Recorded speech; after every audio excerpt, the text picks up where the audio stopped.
Today we will be journeying to the past, to the time of the New York City tattoo ban in the mid to late 20th century, in order to learn more about the stigma and preconceived beliefs many people often have regarding tattoos. Each tattoo on Amy's arm is representative of an important and influential piece of evidence utilized to better understand how and why the tattoo ban was enacted. The first tattoo is an outline of New York City stamped with the words local ordinance. This tattoo represents our first source, the 1979 journal, which outlines state by state whether or not there were statutes present that forbade tattooing. This journal amplified the fact that tattoo restrictions were a nationwide issue. From this source, we found evidence of a local ordinance in New York City, but no laws against tattooing in the remaining areas of the state. The second source is of the crucifixion of Jesus surrounded by a question mark. We chose to represent this source in this manner because the 22-year-old man who was the subject of the medical case study analyzed in this source got a tattoo of a crucifix, which was consequently linked to his contraction of hepatitis.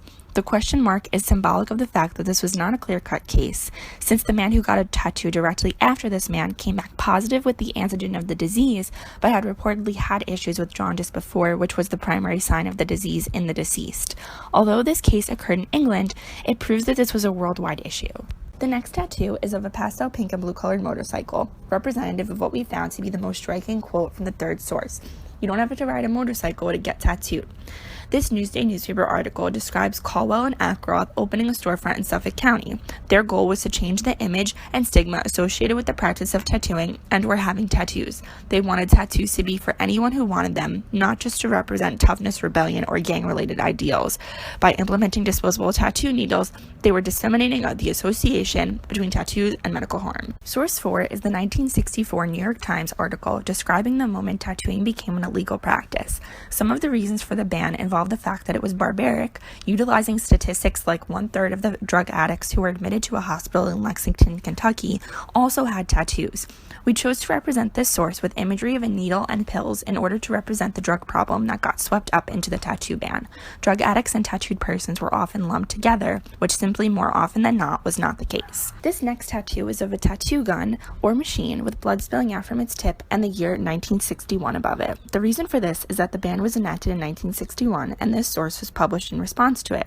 This fifth source is an article from the New York Herald Tribune, which states the main reason for the ban that was shared with the public. Hepatitis was being traced back to the needles being used for tattoos. We have chosen this source because it provides a general scope of what resulted because of the growing cases of hepatitis. This sixth tattoo is a baby's arm marked with the classic mom tattoo. This is representative of this source because this short article from the New York Times, published in 1960, uses the protection of minors from tattooing as a way to justify restrictions. Councilman Eisen filed a resolution to ban or create strict regulations on tattoo establishments.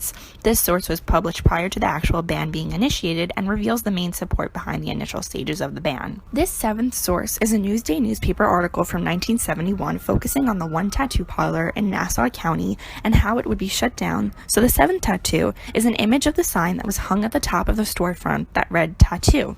The health department here wanted to follow an NYC protocol in 1961. The local ordinance banning tattoos was only in effect on the island of Manhattan, so this is an example of another area in New York wanting their county or community officials to jump on board with the ban. The eighth tattoo is of the New York State Supreme Court seal marked with the words "We the People" found in the United States Constitution. This source covered Supreme Court Justice Markowitz finding the New York City tattoo ban unconstitutional.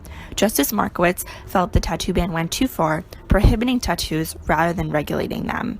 This is an example of dissenting opinion against the ban from a government official, which was really quite extraordinary. The ninth tattoo is of an eagle clutching a shield marked with stars and stripes representing American patriotism. This source introduces the predispositions attached to tattoos and how they are, quote, disrespectful to authority. This New York Tribune article from 1917 states that those who want to rejoin the Navy will no longer be able to obtain tattoos free of charge, outlining a list of tattoos considered taboo and that would be prohibited for any naval officer.